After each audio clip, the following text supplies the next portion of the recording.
Based on your experiences with nonprofit boards, what are some practices nonprofit boards all too often keep status quo but should work to avoid?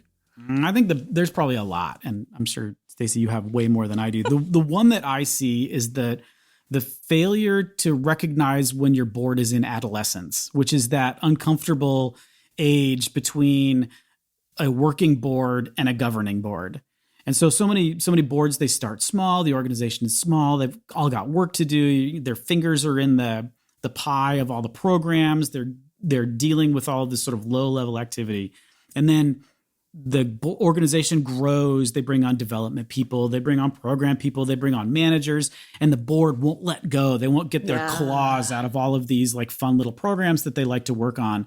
And the staff just gets infuriated because you can't do your job because now, I'm going to go check with, whoever, because I can't do this because she's been doing this for a million years and she's the one that needs to sign off on it, which, as we know, is a totally inappropriate relationship between board members and staff, right? The board members should all supervise the executive director. The executive director should supervise all the staff. It's like an hourglass shape. If you go outside of that hourglass shape, you've broken your hourglass, and don't do that. But what do you think?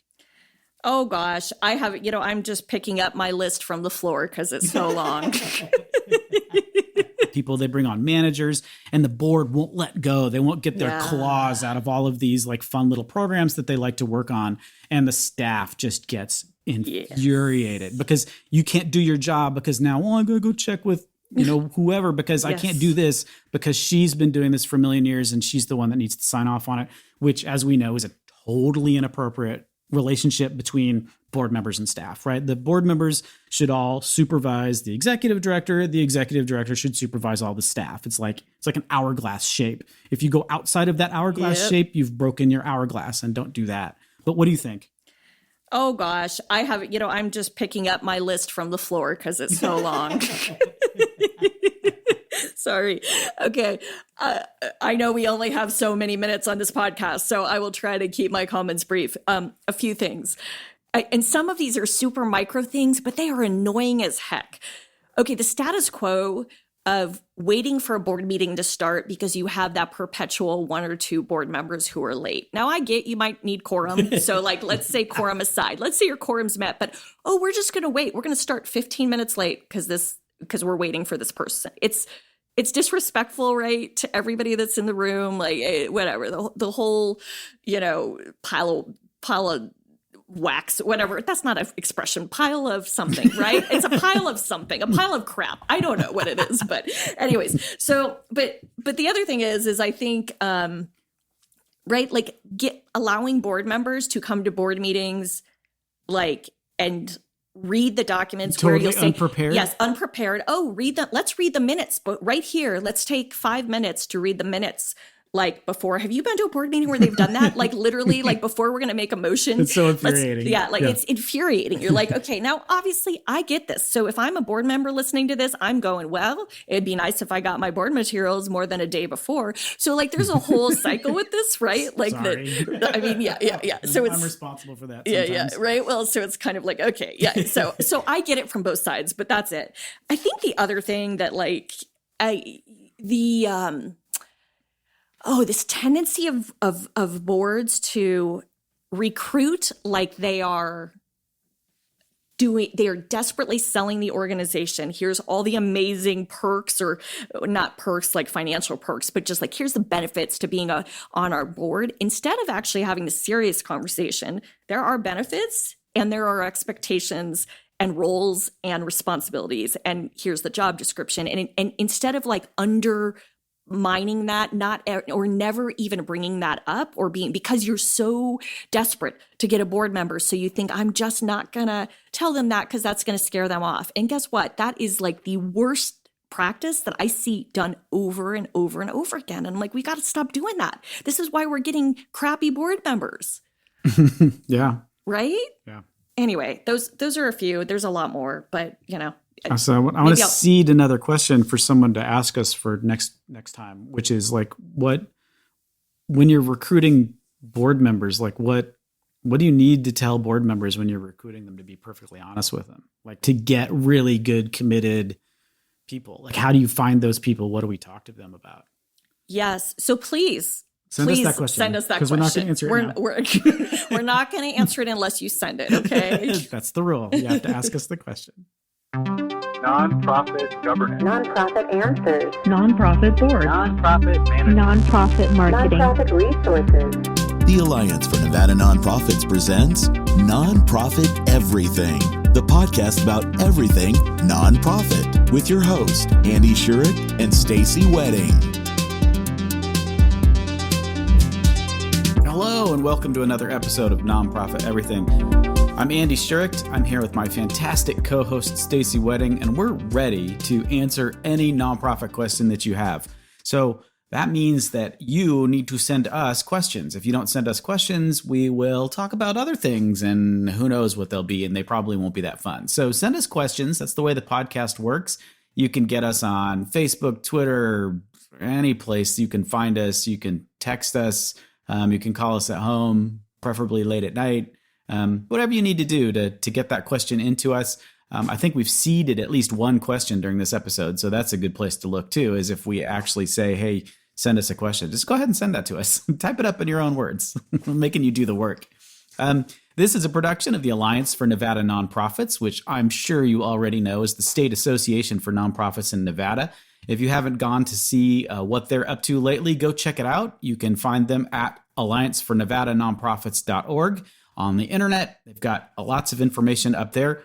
One of the best ways to support the podcast is to become a member of ANN. That gets you all the ANN member benefits, as well as helping us keep this podcast going.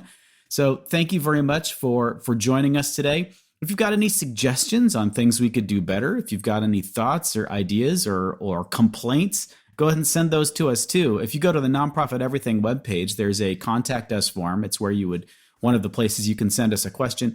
You can also send us sponsorship information or complaints about how much you don't like something.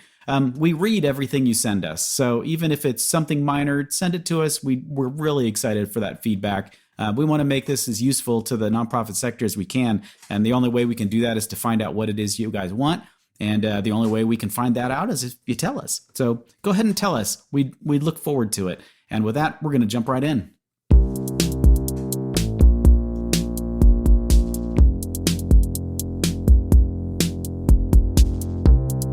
I have an employee who recently was promoted to a management position, and he is not much of a communicator. When we have our weekly meetings, I have to pull information out of him, and he isn't very forthcoming. He's a fairly shy person to begin with, but this lack of sharing concerns me. I don't know how to support him when I don't know if there's anything on his mind he'd like help with or feedback on. I feel like that last sentence is sort of where I would probably start. I would ask. I would say, listen, I know you're kind of quiet. I mean, because I think it's about finding out if is this like a organizational culture issue? Like, I don't know enough details about, how long the person who wrote in with this question has worked there, what the kind of culture of the organization is. Like, is it acceptable to have, to speak up, to ask questions, all that stuff? But I think that you want to kind of figure out, is this just sort of like a personality thing, right? Is this just a super introvert? Or is there something else? Like, is that just kind of the environment? I'm guessing probably it's not the environment, because it sounds like this employee is the only person or one of the few that isn't really speaking. So it like feels to me like it might just be kind of a personality thing. And at which point, you're not going to change the personality, but I think there's ways like you can work with people who are quieter. You can draw them out a little bit, ask them specific questions, so-and-so, you've been a little quiet. Will you share with us what's on your mind, or what is your perspective on this? Perhaps even giving them things to think about in advance. I know that because introverts tend to process things internally, it sometimes helps for them to know you're going to ask a question or bring up a topic. So if there's agendas that go out in advance, that may help. And I think that's just good business practice anyway. But those would be some of the strategies I would use. And I think it's also okay to say, hey, I want to support you. You're so quiet. I don't know what your needs are. Like, can we set aside some time to talk? And sometimes someone's just waiting for you to initiate. So I don't know. That's my take. What do you think? Yeah, I mean, I think first you have to kind of think back to what it was like when you first became a manager, when you first got into that management position, because you don't immediately, I mean, unless you're weird, you don't immediately come with like tons of authority. You're sort of feeling out like how things are going to work. You don't really know where to draw the line between what's your responsibility and the people that you support, what their responsibility, and the people you report to, what their responsibility is. That's really confusing sometimes. And it's I think it's just, you kind of have to put yourself back into that like mindset of remembering what it was like to say that like maybe this person isn't just isn't sharing because they don't know what to say. They're just they're not sharing because they don't know what their role is yet. And it's up to you as their manager to like help them out with that. Is to say, here's what I expect for you. This is where we draw the line between your responsibilities and my responsibilities. Make sure that you're not filling the silence a lot of times, because that can be a big problem too. Is, you know, especially like people are really uncomfortable with silence, which is, you know, it's a fun game to play if you want to torture folks. Like if you're interviewing somebody, one of the most fun things to do is just to say, so, and just sit there quietly and like wait for all of the dust in the room to settle down onto the desk because people hate silence, right? Yeah. So maybe you just need to be more comfortable with that silence and wait for that person to bring something up that it's, you know, the instinct to just keep talking through everything is very, very strong. But yeah, I mean, try to communicate. There are a couple of books that I recommend. One's called The Responsibility Virus that I read a long, long time ago, which is really good. And I think it should be required reading for anybody who manages anybody, because it really does talk about like, now that you're managing somebody, like here are the things you need to think about in a really clear way. And I think it can head off a lot of communication issues between managers and employees a lot of times, and especially for new managers. So I'll put that link in the show notes so that you can take a look at that book. It's out for a really long time. I'm sure you can find it in a library, so you don't have to go pay for it or anything. Wow, a good old fashioned library, huh? Yeah. Oh, I gotta love the libraries, man. I right? think you're kind of dating yourself. No way. Just kidding. No, I love libraries too. And I think they get a bad rap, and they're so modern these days. It's pretty cool. So yeah. Anyway, no, I love that book. And I was thinking when you said that one, there's one that I read a while ago that was good as well, called The Coaching Habit.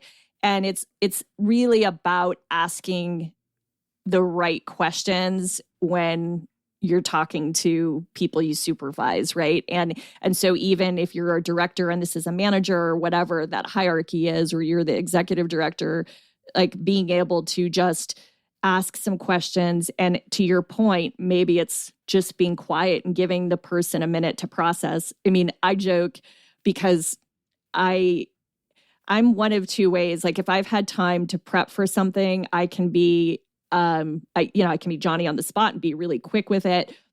There's other times I take more time to process, but my husband in general is like a slow processor, smart as a whip, but like someone that if you are someone who fills that silence or talks quickly, he will get talked over the entire time and never say a word just because there's other people around that are more talkative. And so that's why I'm sensitive to like the personality, right? Like kind of adapting, and maybe even if you're in a room full of other extroverts or people who tend to just take up that space, maybe even saying, hey, I know all of you have shared your opinion. Let's take a minute, and I want to hear all the voices. So-and-so, what is on your mind? Like, because I think sometimes people need that, and they need that time and sort of that quick mental prep.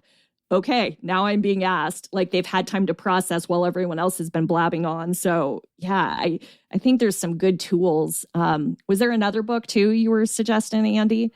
Was it just the response? You said The Responsibility Virus? Responsibility Virus is the one I recommend. And it's look at the other thing I'd say is maybe look at the weekly meeting. Like what's the point of a weekly meeting if it's just to get people to regurgitate what they're working on? Because those are just, I hate those. And I don't talk in those. And I used to get in trouble for not talking in those too, because it's like, I don't need you to prove to me that you're working on something.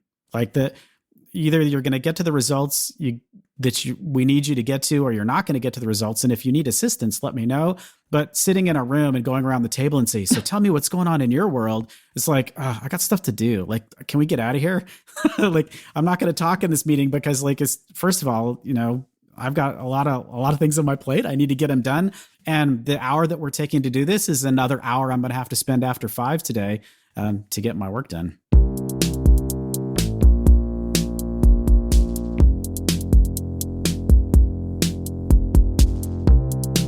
All right. Another finance question for our finance guru. Andy, what financial policies should a nonprofit have in place? All of them. Oh, now that's a little bit snarky. Or a lot snarky. I just wanted to, we can have a short answer for a change instead of like talking about something for 20 minutes. It's like, that's the answer. All of them. No. So, I mean, there's nothing special about nonprofit financial policies. I mean, the difference between for-profit and nonprofit financial policies is that we have to deal with donations, and donations have rules about them, about who you thank and what you can acknowledge and what you can't acknowledge. So the question is like, what should financial policies include? And I think that's something that Google's going to be able to help you with more than a podcast. So there are, like, first of all, if you have a bookkeeper that's helping you, if you have an auditor that's doing an audit for you, that's a great question for them because they have access to all of this research and tools, and they can say, oh yeah, I've got a sample financial policy for you, and they can give that to you. The main topics are going to be things that you've thought about already, which is, how do I prevent people from stealing from me? How do I make sure that when donors give me money that I'm using it appropriately? How do I make sure that I've got an appropriate conflict of interest policy? Who's supposed to be signing checks? Like, what does the board need to approve? Like, all of those things that are just sort of like it's like the manual for operating the finance side of your organization. And a really detailed one, a really good one, can be, upwards of 50 pages of detail about how you run things. And the good thing about that is then you can get the board to approve it and say, these are the financial policies of the organization. We're going to look, the finance committee is going to look at it once a year and kind of scan through it to make sure it still makes sense. That's just the instructions. That's how you're going to operate all of the financial side of your organization. So, I know it's a snarky answer to say all of them, but really it's something that you need to probably do some detailed research on. And then, talk to your auditor, talk to your bookkeeper, see if they've got templates for you, because all these, like, the big accounting firms, like, provide tools to everybody that's like the sample financial policies. It's also something you can use if you're friendly with other people in the nonprofit space, is to borrow theirs, because everybody has one. All the big players have one. They've been using them for years. Get some samples from people, like, hey, would you mind sending me a copy of your financial policies? And most people say, sure, yeah, no problem. Send them over to you. And then you can kind of pick and choose and go, oh, this is supposed to be in them. And if you can try to find an organization that's of similar size, or maybe just slightly larger than you, I think that is also helpful, because sometimes you get financial policies. Like, if you're a $1 million organization and you're getting financial policies that are just much more detailed or have many layers or sophisticated. I mean, the general principles are the same, but the way you go about it as a startup nonprofit, or like a nonprofit with 1 or 2 staff versus a nonprofit, right, with 20 staff is different. So trying to find someone who is of a similar size. I also think back to that resource, that kind of National Association of Nonprofit Organizations. They have sample policies on their website, right? Alliance for Nevada Nonprofits is a member of them. And it's a great resource for, like, just kind of checking some of this off your list. One policy I was thinking of, and definitely a Google search and kind of pulling some of this from the internet's your best bet. But I also think, I think executive director compensation is a big one, right? Like, if you have an ED, what's your compensation policy? How do you, like, set the compensation? Is there like, because that's one of your 990 questions when you're doing the annual Form 990, like, is there some kind of compensation process in place? So, like, I think there's things like that also can help guide you, that, to your point, Andy, your CPA or whomever is preparing, doing your day-to-day books, and then maybe your larger term audit or 990 work can absolutely point you in the right direction. I mean, I'm guessing if you're at an audit stage, you probably already have this stuff in place. Yeah, but you're right. It's anything that has to do with money, anything that touches money. And in a tiny organization is going to have different roles than a large organization is. You borrow the one from a giant organization, and it's like the accounts payable clerk, and you start laughing like, who's an account? Who's that supposed to be, right? Like we've got one person doing it. So then you have to be really creative about like how we're going to do separation of duties, which a lot of financial policies is about separation of duties to make sure that and it's this, I always find this really fun is thinking about ways to steal from the nonprofit too, is like, well, if I have access to the vendor file, all I need to do is change the name on the vendor. And so when they think they're paying the electric bill, they're actually sending the check to me. Right. So is there somebody that can check that to make sure that that doesn't happen? So those need to be two different people. So one person isn't in charge of an entire stack. So those kinds of things. But yeah, borrow some from somebody else, pick and choose, come up with the ones that make sense. Don't go overboard. And your accountant or your bookkeeper, your auditor is absolutely a good place to start to say, hey, we need financial policies help out, because they're totally willing to do that.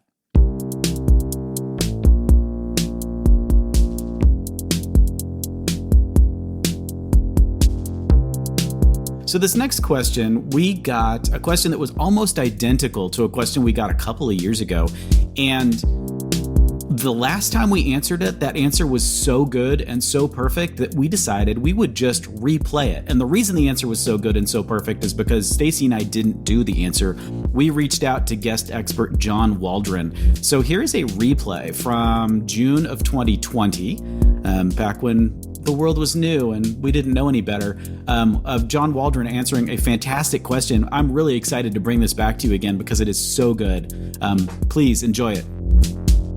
Hey everybody, Stacey Wedding here. Thanks so much for tuning in to a special guest we have with us today, John Waldron, who is the CEO of the LGBTQ Center of Southern Nevada. We wanted to invite John in because we got a timely question, and Andy and I, as you heard, started sharing our own opinions about it, but we certainly are far from the experts. So we thought, let's bring someone who's sort of in the trenches doing work around social justice issues to help kind of shed some light on a really important and timely topic today. So with that said, I'm going to ask John, who's here with me today, to just share anything and everything he wants to with us about himself, his background, and the center. John, welcome. Thank you, Stacey. It's wonderful to be with you. I've been a listener for a while, as you know, and so I appreciate all the work that you're doing. And I'm just excited to share some things about the center. We've been in Las Vegas now for about 27 years and serving the LGBTQ community, but also serving low to moderate income residents in the downtown area, including some of our home insecure residents in the area. So we do a lot more than just serving the LGBTQ community. So I'm really proud to be here and share that with everyone. As far as me, I've been in town for 41 years now. And so a longtime resident. I spent 25 years in the newspaper business with the Review Journal on the advertising operations side of things, and spent a little bit of time with Opportunity Village, which is where I got my taste of nonprofit and my excitement over being part of a mission and serving the community. Made a short stop over at Boyd Gaming, had a wonderful experience there doing leadership development, and just got the opportunity back in January 2019 to take on the leadership of the center. And we were facing some pretty big challenges at the time, but we have a wonderful, wonderful team over there that worked really, really hard to overcome some great challenges. And we're building some really good momentum. And just like everyone else, the COVID crisis has thrown us a big curve and made things even more challenging for us. But it also gave the team over at the center, including our volunteers and our boards, the opportunity to rise to the challenge. And so we know we're going to come out the other side of this, just like the rest of the community. And again, we're just really, really proud of the work that we're able to do in service to others. Well, we are so lucky to have you, your experience, your background, and just who you are as a human being. For our listeners, I've had the pleasure of oh gosh, John, I don't know. How many years has it been? Is it 5 years? Yeah, it's about 5 years. Yeah. All right. Well, you've got a better memory than I do. And, I first got to meet John at sort of a retreat we both were attending, and it just felt like kismet at that point. And really, I just appreciated, who you are as a person. And it's been great to watch your journey. And our nonprofit sector is so lucky to have you leading the helm at an important organization in our community. So again, thank you for joining us. And with that, let's get started. So really the question is very timely. It's something that probably is top of mind for many of our listeners. And the question we got was, should our nonprofit take a stand on social justice issues if we think it might alienate some donors? Always a heavy topic. John, can you share some of your thoughts on this? Sure. And as you know, the Center is certainly an organization that part of our mission is social justice. And all of this is timely for us for a variety of reasons. But one of the reasons why it's timely for us is the fact that a segment of our community that is most under threat of violence, including oftentimes murder, is our Black trans female members of the LGBT community. And so for us to be standing up for social justice causes in relation to racial matters is just part of what the Center does. And so it's an easy decision for us on where we place our participation as an organization and what's currently going on. And I realize and recognize that that for others it may be more challenging, but I think it starts with looking at where you stand on principle in the matter of social justice and the objectives of, say, for instance, the Black Lives Matter movement. If on principle the organization or you support the movement and the cause of social justice, then there is what I believe to be a moral obligation to speak up and stand with the Black community as they fight for their rights and protections from things like excessive force. And the hope at that point is that your donors will recognize that you've taken a stand for what you believe to be right and in alignment with the values of the organization that the donor chose to support. And most donors are sophisticated in understanding that they may not agree with everything the ED or the CEO may choose to do, and can still support the mission and work of the organization that motivated them to offer support in the first place. I think the key is to communicate clearly and candidly on the decision, and to answer the donor's questions, engage in a conversation to earn the respect for your decision that you made. And we know that being persuasive is a key skill when we lead an organization, and we use that skill to clearly communicate the logic and reasoning of our decision. And in a case like this, we either bring the donor in alignment with our decision, or we at least earn their respect that our decision is one of principle. And in the end, if a donor is subsequently lost over the decision, it will certainly be difficult, but often the right thing to do is the harder choice, right? Oh. And you have the opportunity at that point as a leader to stand up for what you know to be right and just. Well, I love what you said. It rings true on so many levels. And I guess one of the questions I have as a follow-up is, have you received, my assumption would be as the Center, given you're at the heart of so many of these issues and it's really embedded in your mission, have you received any pushback from some of your communications, or have you heard of any other organizations who have received pushback, whether it be from donors or other people? And how best should people approach that pushback if they get it? Well, I think the approach to it is the open dialogue. Don't run away from things. We see that too much in society as it is, which is part of the problem that we're having. We need to run toward the dialogue and toward the tough conversations, including conversations with our donors or others, other supporters who may have pushback.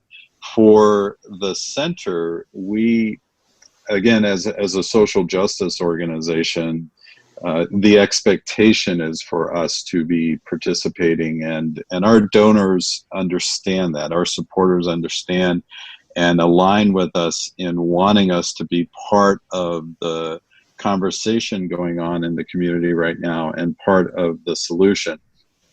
But again, as I mentioned earlier, I know that it's not as clear cut for some organizations, but I think the worst thing that we can do at this time is to be fearful of the tough conversations, and we really do need to engage one another, and especially our supporters who may be having a little bit of pushback against us. But we are all at this time accountable for where we stand on things, and we have to decide where we're going to put our energy and participating in what I think is a really critical time for our country, and addressing issues of systemic racism and other things that people are out there talking about right now. I'm wondering, for the organization, the person who wrote in with this question, we don't have a lot of background, right? We don't know what their mission is. We're not sure what type of organization. I guess, I mean, just sort of an observation, and I don't know, I want to be compassionate for the person who wrote in.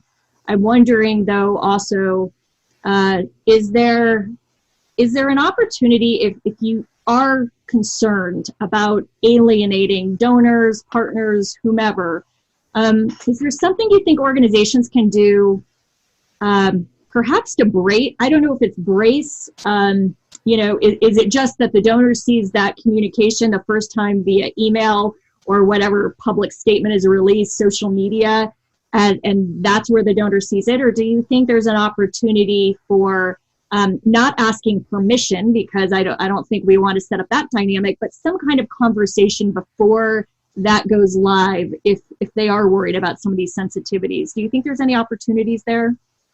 There's certainly opportunity to connect with our donors directly, especially when we know that we have a donor who may have some issues with what we're about to do.